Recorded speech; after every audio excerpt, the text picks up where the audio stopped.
Aí, daí vai surgir, aparecer a Gênesis de 1869, né? Então, lá na Suíça. Então, quando eu vi aparecer, claro que os documentos é uma sucessão. Você não pode isolar, não é? Então, determinada, seccionar. Pesquisa é uma sucessão de eventos, de aparecimento de documentos, né? Mas quando surgiu a Gênesis de 1869, eu dizia brincando para os meus amigos, né? Eu quero saber essa Gênesis, de onde ela vem, para onde ela vai, por que está aqui, por que sofre, né? Essa Gênesis está muito ectoplasmática, não é? Então, até que um dia, e foi quando eu fui me referir pelo WhatsApp, eu mandei uma mensagem para você, vem a descoberta, inclusive, tudo ali com a letra de Kardec, encomendando a impressão, e Allan Kardec fez realmente aquelas alterações. A pergunta que eu te faço, se isso realmente é plausível, né? E Kardec fez as alterações, então a impressão ia sair, mas eu te pergunto daí, você acha crível, possível, nesse ínterim, para ser impresso o que Kardec fez, que alguém se imiscuísse ali, e aí fosse alteração de Kardec e também adulteração? O que é que você me diz disso? Um artigo acadêmico, um artigo científico, ele é baseado no quê? Do jeito que eu falei. Você coloca a hipótese e aqueles documentos, aquela bibliografia, aquele estudo corroboram a hipótese mais provável. Então, para a gente, a hipótese mais provável é que Kardec tenha feito todas as alterações. Essa é a hipótese mais provável. Quando o Henri Sauce, lá em dezembro de 84, soltou o artigo Uma Infâmia, o que ele fez? Ele fez dentro de um jornal L'Espiritisme, que era o Gabriel Delany, Albert Fropp, Leon Denis, o próprio Henri Sauce já participava, e outras figuras participavam. Ele publica o artigo em novembro, na primeira quinzena de dezembro de 84. Na segunda quinzena de dezembro de 84, teve a contestação por parte de Leymarie, né? Que aquilo não era, que não sei o que, tal, não sei o que. Ele fala que foi inventado, Leymarie fala, isso é fofoca, não sei o que, não tem prova e não sei o que, por que você está acusando? Em fevereiro de 85, ele publica mais um artigo no L'Espiritisme, e falando o seguinte, olha, quem me disse isso foi um amigo de Leymarie, né, que falou que foi Leymarie que fez. Essa é a única informação que existe. É a única informação que existe. Aí, o que o Henri Sauce fez? Comparou as edições. Que edição que ele tinha na mão? Né? É informado na Revista Espírita, lá em 85, 84, quando também foi denunciado, teve a réplica na Revista Espírita. Que ele tinha a primeira edição que ele tinha comprado, da Gênesis, e provavelmente ele comparou com uma edição de 1872. Nessa época, o L'Espiritisme era um bombardeio contra Leymarie, de todos os desvios que Leymarie fez no editorial da Revista Espírita. Bola de cristal, cultos no movimento espírita, o que você imaginar teve desvio. E as acusações contra J.B. Rusteng, também no L'Espiritisme, né? Que era outra doutrina. O bombardeio do L'Espiritisme era enorme contra Leymarie e J.B. Rusteng. Então, esse artigo que o Henri Sauce publica, a gente tem que entender o contexto que aconteceu isso também. Porque de prova ele não trouxe nada. Tanto que, 2, 3 anos depois, Gabriel Delany já publica artigo usando a quinta edição da Gênesis. Mas, vamos lá, é só para contextualizar o Henri Sauce. Você está puxando o novelo, né? Eu aprendi isso, né? Porque, daí, vê bem, quando você colocava um documento ali, teve um momento que eu quase tinha uma síncope. E eu respirava fundo Eu agora não tenho mais, eu estou cascudo, né? Quando vocês colocam uma coisa, eu respiro por quê? Porque vai ter uma sequência. A coisa é sequencial, como as contas de um colar, né? De um colar. Aí vejam bem, eu não conhecia daí, eu acho que muita pouca gente no movimento espírita, eu acho que nem a daí conhecia essa personalidade chamada Adolphe Laurent de Fagé. Então, veja bem, aí eu queria que você falou em Delane. O documento que isso aí não é isso daí. Há poucos dias foi revelada essa personalidade, né? Muito pouco conhecida. O Laurent de Fagé tinha a confiança de todos, é impressionante. Sim. Alexandre Delane, Gabriel Delane, né? Henri Sos, e uma coisa Sophie Rosen. Você vê as coisas, as coisas colaterais. E você publicou lá, não é? Que ele brigou com Lemarri. Lemarri falou mal dele, não é? E ele fez um texto atacando o Rustem, dizendo que não aceitava. Eu estou dizendo isso por quê? E vou pedir agora para você clarear isso. Porque a tese da adulteração da quinta edição era uma canja para ele aproveitar e ninguém, tanto que parece, não foi só uma instituição. Eles participaram de vários órgãos, já daí, e de várias instituições. E jamais nessa companhia e com de Fagé, com a confiança de todos, o Henri Sos se manifestou de novo, né? Aí você vem aqui agora, eu queria que você... Isso está muito recente, uma entrevista dessa vai para o YouTube, né? Muita gente ainda não viu, não tem nem tempo de se inteirar dos documentos. Isso que você falou aí é de importância, porque não é qualquer um. E eu queria que você clareasse, lançasse luz. Gabriel Delane realmente se utilizou da quinta edição, mesmo depois da infâmia do Henri Sos, do texto do Henri Sos. E veja bem, não é só depois da carta, da infâmia.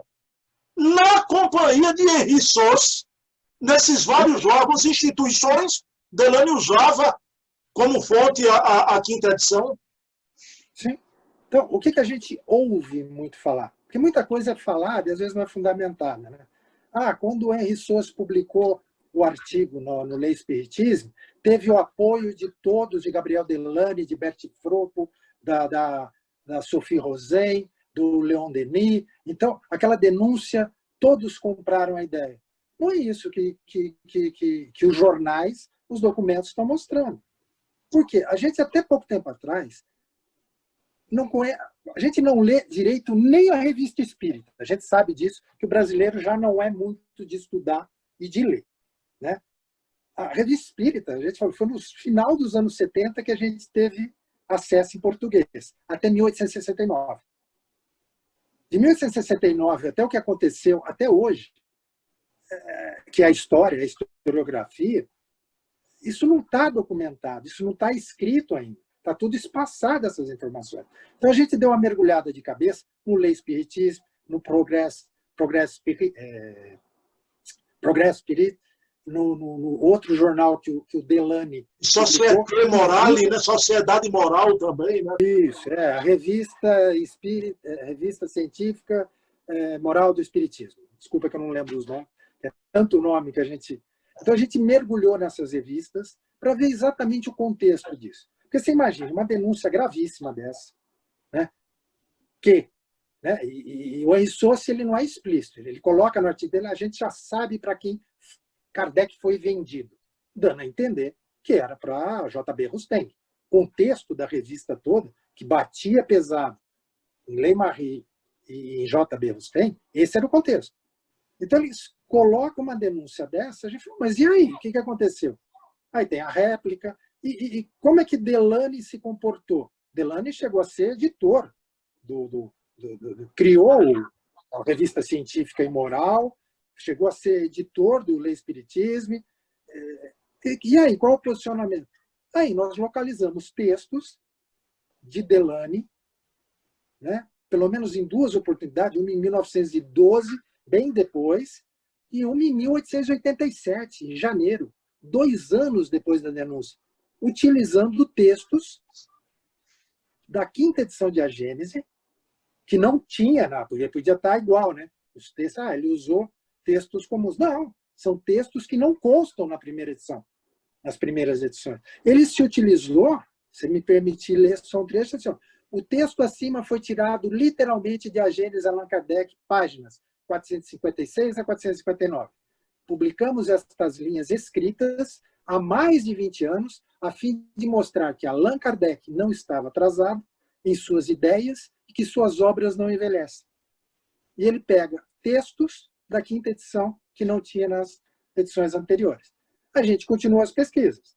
E a gente viu que apesar de Delany ter publicado essas informações, não teve nenhuma contestação de Henri Sousa, que também era autor e publicava nos jornais.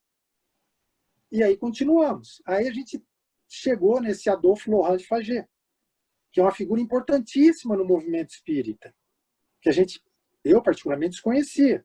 Ele já está nos autores espíritas clássicas, o Vanderlei e o Hessen chegaram já a traçar uma biografia dele, alguns trechos de fundação de sociedade, de participação no Congresso de 1889, de participação no Congresso em Paris de 1900.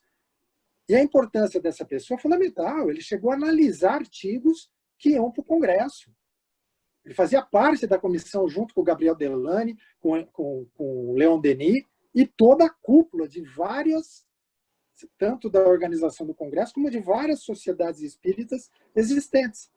E essa pessoa também utiliza em várias oportunidades textos da quinta edição da Gênese, que só tem na quinta edição da Gênese. E não recebeu nenhuma contestação, nem por parte de Henri Sousa. Então, o que a gente acredita que tem acontecido? Foi feita a denúncia, a explicação que foi dada, o depoimento de Delian, do tipógrafo, tal, parece que convenceu todo mundo. E morreu a polêmica. Tanto que esses pioneiros utilizaram a quinta edição. Aí vão falar, mas o Leymarie publicava essas edições. Sim, mas a denúncia foi feita. E por que não teve mais nada por parte de Henri Sousa, que participava também dos congressos, das revistas, das sociedades? Nada, aquilo acabou. E voltou a polêmica, depois com Embaçaí e depois com a Simone Privato. E apesar de Simone Privato falar que Leymarie, na época, não tinha nada a ver, o movimento espírita comprou essa ideia. Primeiro, se acompanhou todos os vídeos. No início era Leymarie, o adulterador. Aí foram aparecendo os documentos. Agora já não é mais Leymarie. Porque não dá, é um anacronismo. Né? Com a edição de 69, com todos os textos que apareceram na revista espírita que entraram na quinta edição, mencionando, né, artigos que tem na quinta edição, textos que tem na quinta edição. Aí aparece o catálogo racional, a primeira edição. Até hoje, ninguém nunca tinha visto um catálogo racional. A gente conseguiu localizar um, disponibilizou gratuitamente, e no catálogo racional, se cansou de ouvir também que a obra Os Quatro Evangelhos não foi Kardec que colocou. Então, lá, circulou em abril de 69, foi feito antes, né, para circular em abril na revista. Kardec rodou isso provavelmente em março. Está lá, que Os Quatro Evangelhos, Kardec colocou. Os Docetas, está na quinta edição da Gênese. Aí, o Kardec tinha muita segurança e confiança que no catálogo ele nem pensou duas vezes, coloca a obra Os Quatro Evangelhos, leiam, né? Leiam, claro, deduzam, né? Claro. Como um homem de ciência faz, né? Leiam e deduzam. Claro. Não tinha medo de esconder, não é? a obra do Roustin. Fantástico não. Isso. E no catálogo racional ainda faz menção de parágrafos que só existem na quinta edição. Então, quer dizer, vai juntando todos esses fontes primárias, todos esses indícios. Você vai montando aquele quebra-cabeça, né? E aí aparecem manuscritos com textos sugeridos por espíritos né? Seja por Aragô, por Galileu, que estão na quinta edição da Gênesis. E aí você vai juntando. Então, o que era Lei Marie no início, já não é mais Lei Marie. Agora eu já não sei mais quem é. Né? Não sei quem que estão acusando. Não sei. Eu sei o seguinte, que a Amélie Boudet é a sucessora, que ela assumiu todo o legado do Allan Kardec no pós-desencarne, que na Revista Espírita de maio de 69, em uma ata, consta que ela ia acompanhar todas as revisões, todas as publicações, pessoalmente. Aí entra naquele ponto que eu escuto muito falar, respeito todas as opiniões e todas as hipóteses. Ah, mas não tem depósito legal. A gente fez um estudo sobre a legislação da época. Mais de 40 obras de Allan Kardec não têm depósito legal. Então, o fato de não ter depósito legal não quer dizer que Kardec não tenha deixado os manuscritos prontos. A ponto de, em setembro de 68, ele, em contato com um possível editor da Alemanha, falou, olha, metade já está traduzido. Já está impresso. E vou te enviar as folhas para que a tradução comece pela Gênese. Setembro de 68. E aí você vai juntando todas essas informações, falar, não, mas não tem depósito legal. Olha, não tem depósito legal. Por quê? Não sabemos. A gente não sabe o que aconteceu pós-desencarne de Kardec. Mas que os manuscritos podiam estar totalmente prontos, podia. E a Amélie, como sucessora, publicou a obra. Porque para ter as provas, eu digo assim, tem que entender um pouco do processo tipográfico na época. A gente postou algumas pesquisas que dá para entender bem. Você mandava o manuscrito para o tipógrafo, ele ia gerando as provas. Voltava para o Kardec, ele corrigia, está errado aqui, está não sei o quê. Kardec, em setembro, fala, metade já foram impressas. Ou seja, já tinha recebido as provas. Quer dizer o quê? Que a obra na cabeça dele já estava pronta, ele já estava mandando rodar as coisas. E aí, os manuscritos provavelmente existiam. Tá? Falando que existiam, não estou afirmando. Provavelmente. E aí, o que aconteceu? A Amélie Boudet já tinha o contrato com a tipografia, simplesmente mandou imprimir a quinta edição da Gênese de 69. E as pesquisas estão mostrando que está entre abril, maio, a publicação dessa obra. Foi pós-desencarne de Kardec? Provavelmente foi. Adair, deixa eu te fazer uma pergunta. Você acha que é capaz de surgir ainda outro exemplar da Gênese de 69? Você acha que é possível? Acredito. Quantas segundas edições e terceiras edições você já viu do Céu e Inferno? Nenhuma, e nem ninguém nunca viu até hoje. Nenhuma biblioteca foi localizada. Hoje, eu localizei uma segunda edição do Evangelho segundo o Espiritismo. Eu nunca tinha visto uma, tem PDF, mas também nunca tinha visto em biblioteca nenhuma. Né? Não, até tem, na BNF tem. Mas a segunda e a terceira edição do Céu e Inferno, a gente nunca viu. Nunca viu. Eu acredito que possa aparecer outra, sim. Daí ainda teve aquilo tudo, né? Ainda teve aquele período do Ano Terrível, da Comuna de Paris, né? E mesmo na formação da Sociedade Anônima, as pessoas que compuseram ali junto com a Amélie Boudet eram pessoas de confiança da Amélie Boudet e de Kardec. No início era assim. Os desvios aconteceram depois. Então, fazer um anacronismo e trazer isso para o ano de 69, abril, maio, junho, julho, não tem um único documento, uma única fonte primária que indique que alguém mexeu. E como ninguém conhece o processo tipográfico, acho que é assim, não, eu vou substituir essa página, né, vou mandar imprimir. Não era assim. Eram feitas em cadernos. A folha era grande, de 12, 18, 24, né? Era um carimbão que, quando gerava essas folhas todas, que quando dobrava, já caía naquela posição. Então, para você alterar a quantidade de textos que tem na quinta edição, você tinha que rodar a obra inteira. Então, você tem que ter alguém que fez a alteração dos textos, você tem que ter alguém que entrou em contato com a tipografia para fazer o quê? Rodar os tipos móveis, que era letrinha por letrinha montada, para fazer isso. Isso tinha que ter uma prova, né? Aquilo imprimia, voltava para a pessoa, e o custo disso é que a gente não tem ideia. Um livro no século XIX custava. O clichê, esse ferramental todo montado, custava muito dinheiro. Aí vem, quem fez isso? E fez tudo nas costas de Amélie Boudet, que estava coordenando tudo, fez tudo nas costas de Bittar, fez tudo nas costas de todos os diretores que estavam ali presentes. É improvável